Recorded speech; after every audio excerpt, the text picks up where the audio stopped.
C'est les feuilles qui ont ramassé de l'eau et les petites gouttes qui tombent maintenant. Il y a plu, mais là, il pleut plus. Très tôt le matin, il y a du brouillard. La plupart des gens dorment, puis j'adore ce moment-là. C'est calme. Je vais vous parler d'abondance d'abord. Parce que, bon, quand c'est le printemps, il y a des petits fruits sauvages qui poussent. C'est d'abord les fraises, framboises, groseilles, bleuets. C'est drôle, c'est comme si un fruit après l'autre pour nous donner le sentiment qu'on n'en manquera pas. Quand c'est pas un, ce sera l'autre. La nature est généreuse. Puis, ben, dans cette période-ci, c'est le temps de la récolte. Je ne sais pas ce qu'il y a dans votre jardin. Je ne sais pas si vous avez un jardin. Mais dans le mien, il commence à y avoir des tomates qu'on peut cueillir. Elles sont encore un peu vertes, mais certaines sont rouges. Il y a des carottes. Il y a zucchini, courges. Il y a eu de la salade durant tout l'été. Il y en a un peu moins maintenant. Et il y a des patates. Les patates, ça m'impressionne. C'est comme un trésor caché. On creuse dans la terre, puis on découvre toutes ces patates qui viennent d'une seule petite patate que j'ai plantée avec un germe, des germes.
Cette abondance, cette générosité me fait penser à la pauvreté. Je me questionne. Je suis consciente qu'il y a des endroits sur la Terre où c'est plus sec, où c'est chaud, où ça pousse moins bien. Je suis consciente aussi qu'il y a des moments dans l'histoire où il y a eu des famines, par exemple, parce que les gens ont perdu leur récolte.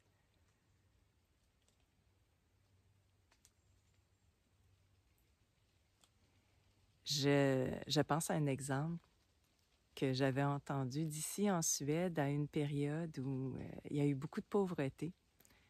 Deux familles, une famille qui disait que c'était tellement difficile, impossible même de survivre, qu'ils ont émigré en Amérique. Puis une autre famille qui racontait qu'ils avaient tout ce dont ils avaient besoin. Il y avait un petit lopin de terre, donc des légumes et puis quelques animaux. Et puis,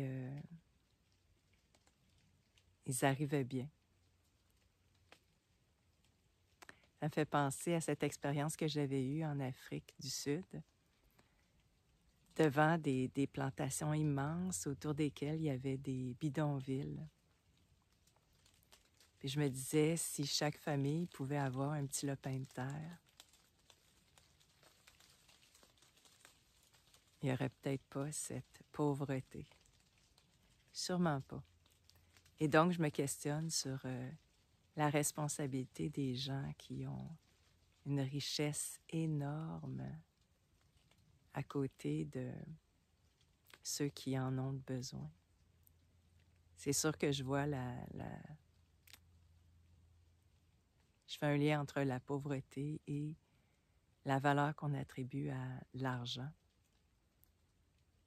Cet intermédiaire qui crée la pauvreté.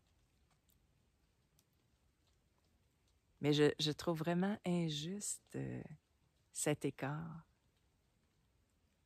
On voit souvent des campagnes de financement ou d'aide pour des gens qui en ont besoin, peu importe ce qu'ils vivent, que ce soit de la maladie ou l'absence de revenus ou des crises, justement, qui sont vécues dans certains endroits.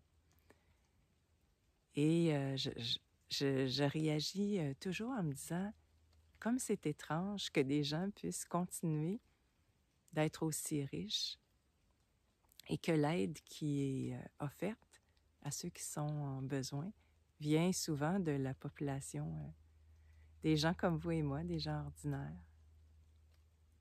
Ça m'apparaît étrange. Je fais un parallèle entre le potentiel de la Terre, cette nature abondante, et le potentiel qu'on a dans chacun de nous, dans notre être entier. Je vous explique parce que dernièrement, il m'est revenu 2 souvenirs, en fait. Ils sont assez anodins, mais je vous les raconte.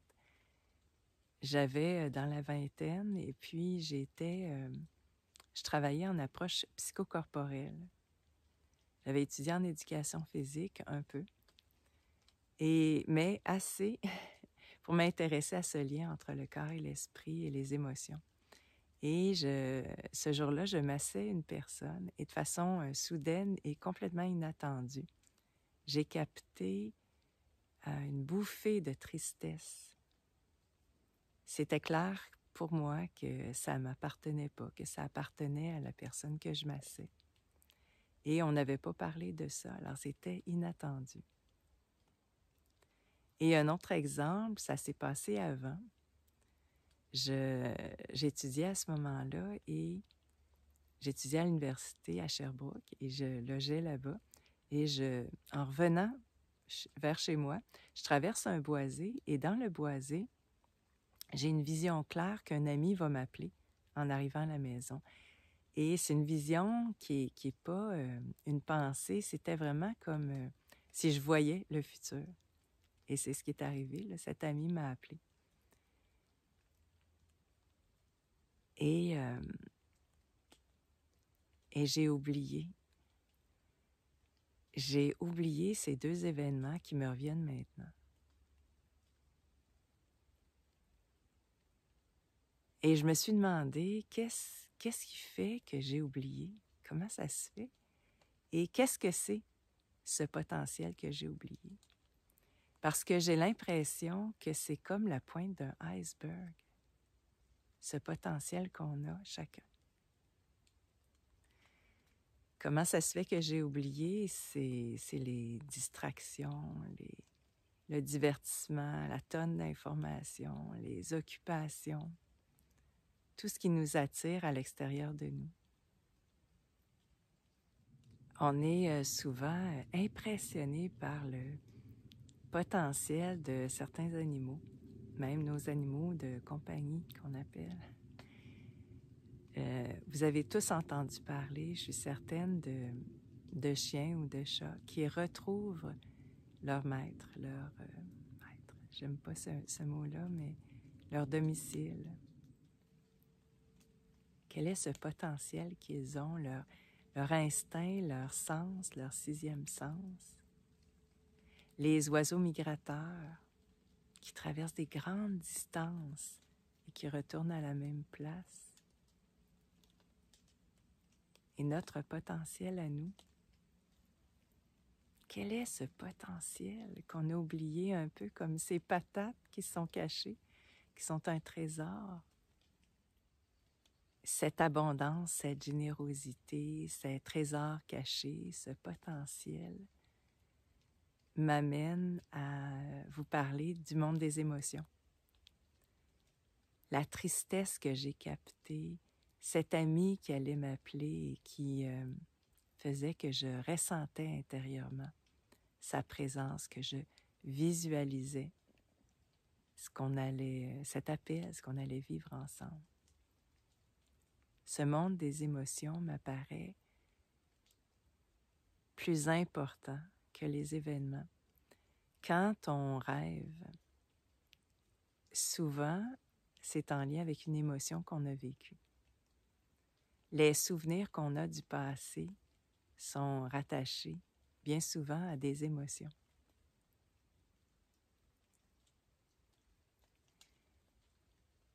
Dans ce sens-là, je crois que les événements sont subordonnés aux émotions. Je ne sais pas si vous me suivez, mais le potentiel qu'on a parle de ce monde, des émotions qu'on oublie, qu'on ignore. On n'est pas toujours conscient qu'on peut capter des émotions et en susciter chez les autres. Et pourtant, c'est souvent une question d'attitude, en fait. Notre attitude va générer une émotion chez les autres, les mots qu'on va utiliser, le choix des mots, les gestes qu'on va faire. Et cette émotion va créer de l'ouverture ou de la fermeture, par exemple, chez les autres.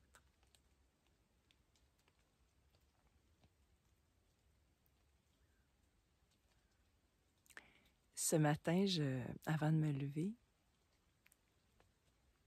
je m'amusais, si on peut dire, à faire l'exercice de revenir vers mon calme intérieur et de ressentir la différence quand je suis tendue et quand je suis calme. Pour moi, il y a un aller-retour, comme s'il y avait un endroit à l'intérieur de moi où je suis calme, puis un endroit un peu plus haut où je suis tendue. Un endroit en profondeur, je suis calme.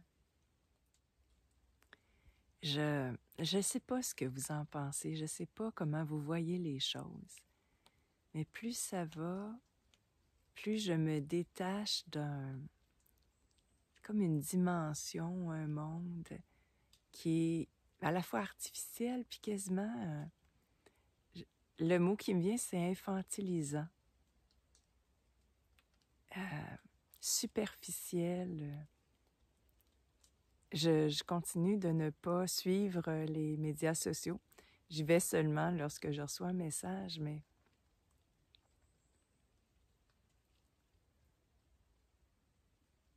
ça ne m'intéresse pas. C'est un peu comme une télé-réalité pour moi. Je regarde ça, les événements qui ont lieu, et c'est quasiment pas réel. Je ne sais pas comment l'expliquer. Je sais que ça fait partie de notre réalité, mais c'est à un autre niveau, un niveau qui est très superficiel. Et par contre, je m'intéresse de plus en plus, ou je suis de plus en plus présente à cette autre dimension qui me semble plus profonde, plus réelle que réelle, je ne sais pas comment le dire, je ne sais pas comment vous le diriez. Et c'est plus une question de présence que de savoir l'expliquer d'ailleurs.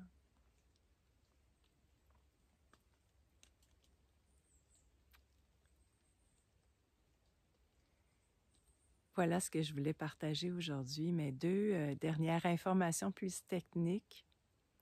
J'avais dit dans la dernière vidéo que j'ai reçu la visite de mon garçon et de son ami d'enfance. Ils sont partis, mais un ami à moi est arrivé à la maison, Marc, puis il vient m'aider, entre autres. Il vient m'aider pour des travaux. Et ça m'occupe beaucoup. C'est en même temps quelque chose que j'aime beaucoup. Travailler de mes mains, voir les choses se transformer, admirer la compétence de mon ami, apprendre aussi. Et je vais accorder du temps à ça et faire un peu moins de publications dans les prochaines semaines. Mais je vais revenir et je vais rester présente.